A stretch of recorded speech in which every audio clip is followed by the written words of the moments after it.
Catherine Kautsky, and we're here at Lawrence University in the Memorial Chapel where we were lucky enough to make this recording. Hello, I'm violinist Wen-Lei Gu, and I've been teaching at Lawrence for 13 years.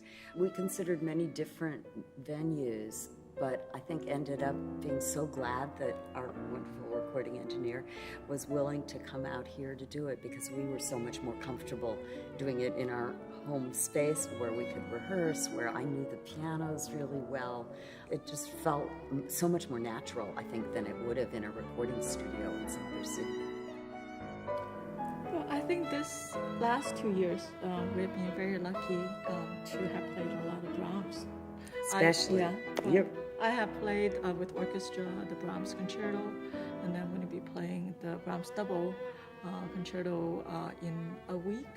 And then we also played the Brahms piano quartet. I think the idea came to us when we went to China. Maybe we played so. at a bunch of cities. And I think each time we played, we felt like we learned something. Right. And we thought the recording would be a really good way of making this an everlasting project. Yeah.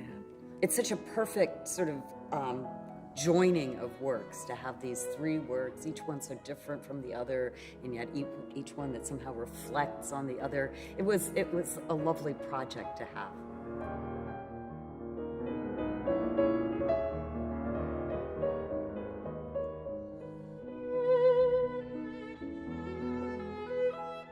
There's a kind of warmth to those pieces that makes them stay with you forever, and also an enormous amount of variety. So the difference between how the G major feels and the D minor feels is just enormous. And to me, there's this like incredibly personal voice, I think, in the music. Almost like it's two lovers or, two very intimate friends talking. And I think the quality has lasted through all these centuries. This is the first CD I've made with somebody else, and it was such a great thing to get to do. I mean, I don't know quite how we managed this, but I don't think we ever got angry. No. I think we're pretty direct with each other. It worked really well. Yeah. I don't know that it always, it doesn't with everybody, but we were really lucky. And so that sense of a dialogue in the pieces was also there, I think, for both of us in the rehearsals. I think maybe my favorite part is the slow movement of the D minor, where I get to just listen to you. Oh. No, I'm kind of serious. I love that. I love being in that position where I feel like mainly what I'm doing is just trying to support you, and then I just get to listen. And so, I mean, I would hate to have to choose only that movement to take to a desert island. I love the beginning of the G major. That's the other one I was going to say. Isn't that funny? Yeah. I love the beginning of the Yes. G major also. There's a kind of peace and serenity there with those opening chords. It's so beautiful. Yes. And for me, it's the one I learned first. So these sonatas I've played over many, many years. And that one I learned as a freshman in college, which isn't that young, but still it's the first one I knew, so maybe that's part of it.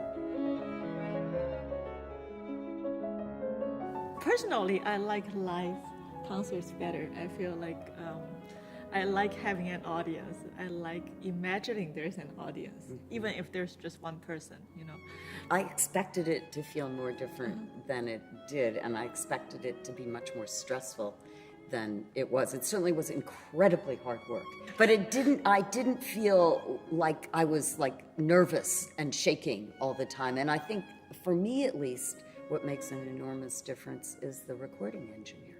If you feel like the person who's doing it is so much on your side and never judging, then you can somehow play in a more natural way.